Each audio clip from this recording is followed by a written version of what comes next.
있어도 무너짐은 없는 삶이라는 제목을 가지고 좀 말씀을 나누는데요. 저도 딜리버리 하면서 운전하면서 헤스팅스 거리를 자주 가는데 저런 사람들을 계속 봐요. 근데 옆에서 누가 인터뷰를 해도 사진을 찍어도 아무렇지도 않아요. 부끄럽게 옷을 벗고 있고 막 이렇게 침을 흘리고 있고 막 뭘 하고 있어도 누가 와서 뭐라 그래도 부끄럽지가 않아요. 그 사람들 막 사진 찍는데 와나 뭐 쏘아 이러고 자기 할 일 계속해 막 고개 숙이고 막 이렇게 막 걸어가고 막 뭐 길거리에서 음식도 주워 먹고 이런 일들을 계속 하는데 이거를 다른 뭐 용어로 감정적으로 완전히 이 사람들이 마비된 거예요. 부끄러움도 마비가 되고 뭐 딴 사람에 대한 관심도 마비가 되고 오로지 뭐만 관심 있을까요? 그 사람들은 마약에만 관심이 있는 거예요. 근데 오늘 성경에도 그 비슷한 인물이 나옵니다. 오늘 제가 19절에 보시요. 그의 며느리 비느하스의 아내가 임신하여 해산할 때가 가까웠더니 하나님의 괴를 빼앗긴 것과 그의 시아버지와 남편이 죽었다는 소식을 듣고 갑자기 아파서 몸을 굽으려 해산을 하고, 자 20절 한칸 넘겨주세요. 죽어갈 때 곁에 서 있던 여인들이 그에게 이르되 두려워하지 말라, 내가 아들을 낳았다 하되 그가 대답하지도 않고 관념하지도 아니하고 이렇게 되어 있는데, 여기 그 관념하지 않다, 이게 성경의 단어에 보면 감정적으로 완전히 닫혀있다. 그래서 심리학 용어로 이모셔널 셧다운이라고 그러는데, 어떤 사람들이 굉장히 큰 충격을 받았거나 마음에 상처가 있을 때 자기가 미치지 않도록 자기 자신을 보호하기 위해서 감정을 탁 끊어버리는 거예요. 나 이거 몰라, 난 이건 내 일이 아니야 이러면서 감정을 순간적으로 끊어버리는 거를 이모셔널 셧다운이라는데, 이 여인이 그렇게 됐어요. 그래서 시아버지가 죽었어요. 남편이 죽었어요. 심지어 이 여자도 죽어가고 있어요. 애를 낳고 나서 죽어가고 있고, 옆에 아기가 엄마들 모성애 있죠. 엄마가 신생아를 낳았으면 아기가 귀여워요, 안 귀여워요? 귀엽죠. 근데 그 아기를 보는 그 와중에서도 아무 관심도 두지 않고 관념하지 않고 괜찮아, 너 지금 아들 낳아서 괜찮아 그러는데, 여기 성경에 보면 뭐라고 그러냐면 대답도 아니하고 관념하지도 아니하고 이렇게 되어 있습니다. 그래서 얼마나 충격이 컸는지 모르겠지만, 심지어 가장 여자로서의 가장 강한 본능이 모성애. 아기를 낳아서 아기가 누군가 돌봐야 돼. 아니면 죽어요. 근데 그 아기를 보면서도 아무런 감정도 느끼지 않고 뭐라고 그러냐면 신경도 쓰지 않더라. 자, 이렇게 표현이 되어 있습니다. 그래서 한 칸 넘겨주세요. 왜 감정이 멈춰진 그 이유를 뭐라 그러냐면, 이 21절에 하나님의 괴가 빼앗겼고 그의 시아버지와 남편이 죽었기 때문이며 이렇게 되어 있는데, 한 칸 넘겨주세요. 네, 한 칸. 이미지가 나오죠. 그 여인이 건강할 때는 너무 좋았어. 자기 남편도 있죠. 시아버지 있고, 시아버지가 대제사장이에요. 그리고 남편은 오늘날로 말하면 그냥 그 후계자예요. 그래서 가만히 있어도 돈이, 미래가 다 보장돼 있어요. 그래서 우리로 말하면 총회장 정도 되는 큰 교회의 담임 목사님이 시아버지, 그리고 거기를 후계자, 자기 남편이 곧 거기를 이어받을 후계자예요. 그러니까 부러울 것도 없죠. 돈도 많죠. 남편한테 사랑받죠. 이렇게 돼서 이 모든 걸 갖고 있으니까 하나님이 내 편이라고 생각했어요. 이거를 주시니까 하나님께 난 축복을 받았다고 생각했어요. 이게 있으니까 하나님이 나와 함께 계시다고 생각했어요. 근데 남편이 죽고 돈이 없어지니까 뭐라고 생각했냐면, 한 칸 넘겨주세요. 병상에서 죽어가면서 이 여자가 뭐라고 생각했냐면 하나님의 영광이 떠나버렸다고 생각했어요. 그게 뭐냐면, 내가 쾌락을 느끼고 돈이 많고 내 주변에 사람들이 많을 땐 하나님 나와 함께 계셔. 하나님 나랑 함께 계시기 때문에 나는 공부도 잘하고, 하나님 나와 함께 계시기 때문에 나는 돈도 많고, 하나님 나와 함께 계시기 때문에 나는 내 마음대로 이걸 누릴 수 있어. 근데 이게 안 되니까 이 여자가 뭐라고 생각했냐면 하나님의 영광이 떠나버렸다고 생각했어요. 그리고 다른 모든 것에 대한 감정이 싹 다 닫혀버렸어요. 이게 누구랑 똑같을까요? 이 여자가 경험하는 게 뭐랑 똑같을까요? 아까 마약에 중독돼서 막 쾌락을 누리다가 마약이 딱 끊어졌을 때 경험하는, 마약 중독자들이 경험하는 금단 증상하고 똑같아요. 한 가지 넘겨볼까요? 그래서 아까 그 헤스팅스 거리에서 이 처음에 그 마약을 하는 사람들 할 때는 너무 좋아. 저기 마약에 막 쾌락에 쩔어서 와 최고다 이렇게 했는데 한 번 더 보여주세요. 그 다음에 마약이 끊어지면 어떻게 되냐면 마약 빼고는 아무런 자극에도 반응이 없고 기쁨도 없고 감정이 안 느껴집니다. 그래서 마약하다 끊은 사람들이 길거리에서 다시 마약을 받기 전까지 웃음도 없어요. 그 사람들이 웃음도 없고 표정도 없고 고통도 없어요. 그냥 오로지 무관심 무표정으로 길거리를 걸어다니는, 거의 좀비처럼. 우리 친구들 아마 지나가시면 깜짝 놀랄 것 같은데 머리에 아무런 표정이 없어요. 왜냐하면 마약 말고는 자기 삶에 의미를 주는 것도 없고 기쁨을 주는 것도 없고 살아갈 이유도 없는. 근데 그게 이 아까 그 비나스의 부인이 경험했던 감정적인 셧다운의 원인이었어요. 그래서 우리가 아까 마음을 두지 않는다는데 성경에 비슷한 단어가 있는데 마음을 두다는 단어 말고 마음을 내려놓다는 단어가 있어요. 그건 어떻을까요? 하나님 앞에 마음을 내려놓든지 돈에 마음을 두든지 둘 중에 하나예요. 그래서 여러분들 마음은 하나요? 근데 그 마음을 쾌락이라든지 게임이라든지 돈이라든지 내가 마음이 가는 나를 자극하는 거에다 마음을 두든지 그거를 꺾어서 하나님께 내려놓든지 이게 여러분에게 달려있어요. 그래서 이거는 강제적으로 누가 갖고 가는 게 아니라 여러분이 내가 결정해서 내 마음을 두는 거예요. 아까 비나스의 부인은 그 마음을 어디다 두기로 결정한 거예요? 돈과 안락한 쾌락과 명예에다 마음을 뒀어요. 대신에 하나님께 마음을 내려놓지 않았어요. 그러니까 그게 없어지니까 인생에 더 이상 의미가 없어요. 돈이 떨어지니까 돈을 쫓아다니는 사람 돈이 없어지면 어떻게 될까? 돈이 없어지면 어떻게 돼요? 이동안 돈을 쫓아다니는 사람이 돈이 없어지면 어떻게 될까? 인생의 목표가 없어지겠죠. 게임을 쫓아서 사는데 게임을 못하게. 그럼 어떤 느낌이 들까요? 어떤 느낌이 들까요? 돈을 못 벌죠. 돈을 못 벌고 게임을 못하면 돈을 못 벌고. 자, 우리 또 여기 있는 친구 아까 지난번에 보니까 학교에 아빠 나는 핸드폰이 없어. 우리 친구들은 핸드폰이 없으면 잠시도 못 살겠다 그래. 그런 얘기 했지 않았어요? 친구들이 그런 얘기 하더라고요. 아니 그렇게 나한테 찾다고 하면서 아빠 우리 반 애들은 핸드폰 없으면 자기는 1분도 못 살겠다는 그런 친구들이 너무나 많아요. 그런 친구도 있어요. 근데 손가락 들여도 저부터 우리 친구들이 핸드폰 없으면 잠시도 못 사는 것처럼 어른들도 돈 없으면 잠시도 못 살아요. 그래서 돈을 벌려고 막 애를 쓰고 돈을 쫓아서 살고 하는데 돈이 끊어지는 순간 삶의 의미도 없어져요. 근데 비느하스의 부인이 그랬어요. 돈을 벌 수 없게 되니까 아무런 감정을 못 느껴요. 심지어 자기 신생아가 태어나서 아기를 막 돌보고 있는데 그 아기를 봐도 아무런 관심이 없어요.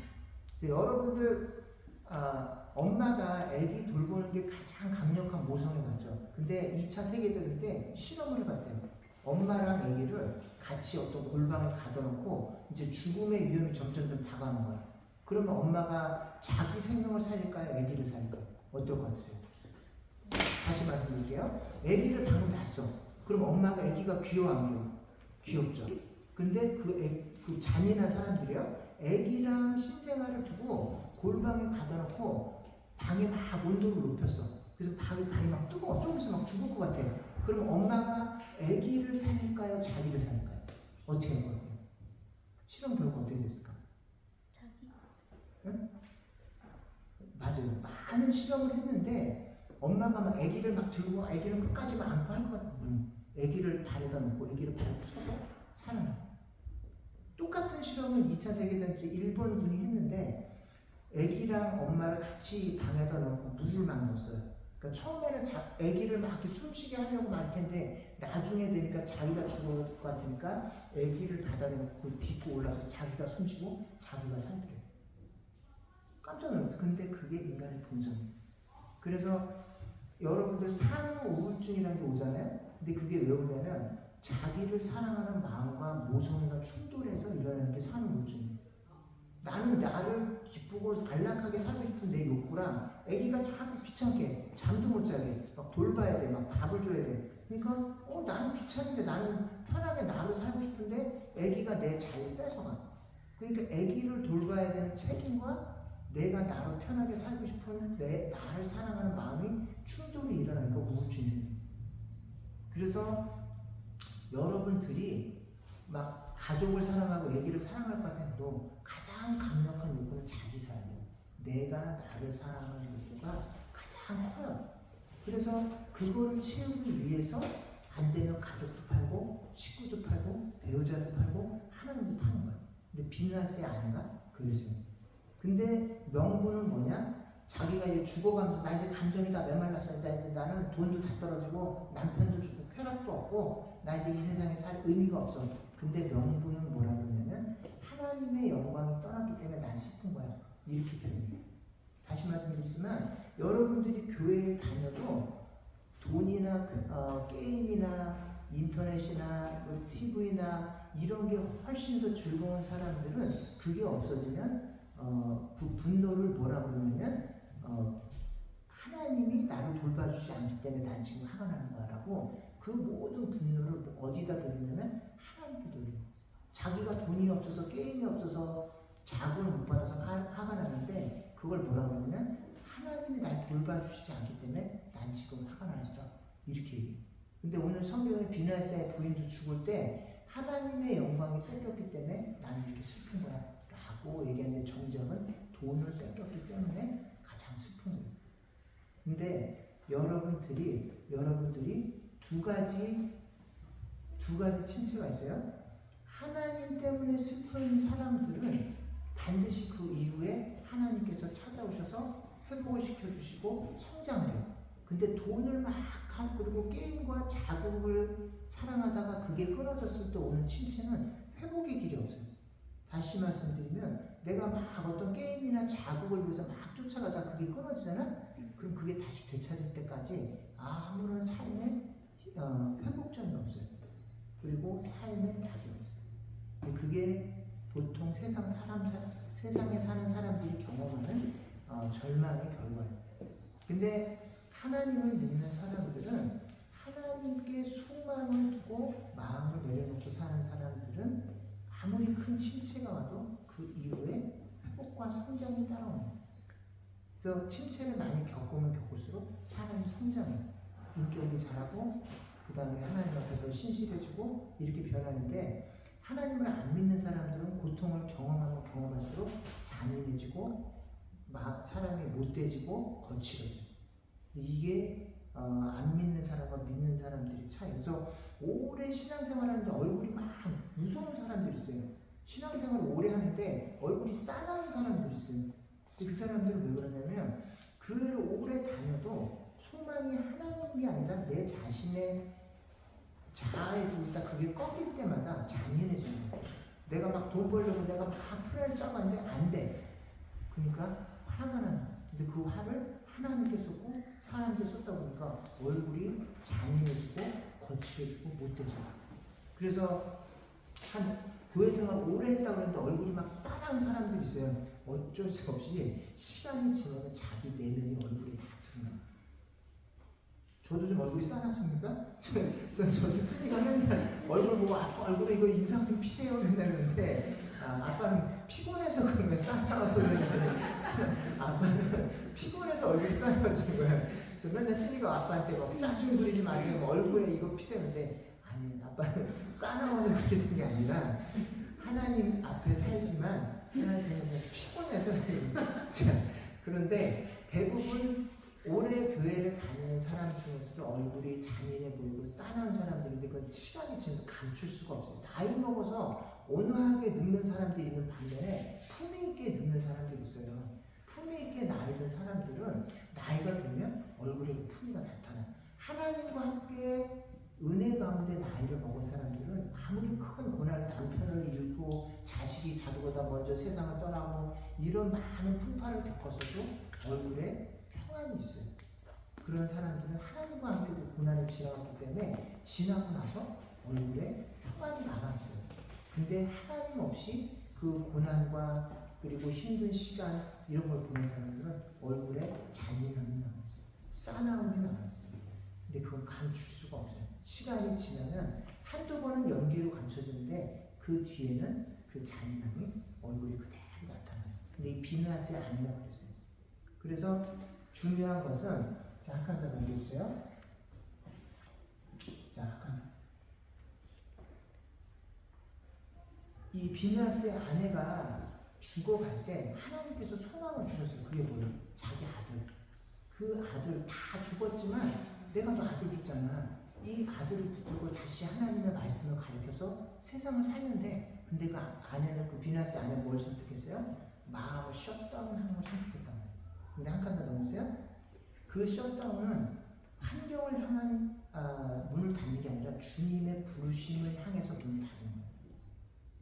그 절망적인 순간에서도 주님은 자식을 주고 아들을 주고 여러분을 계속 부르세요.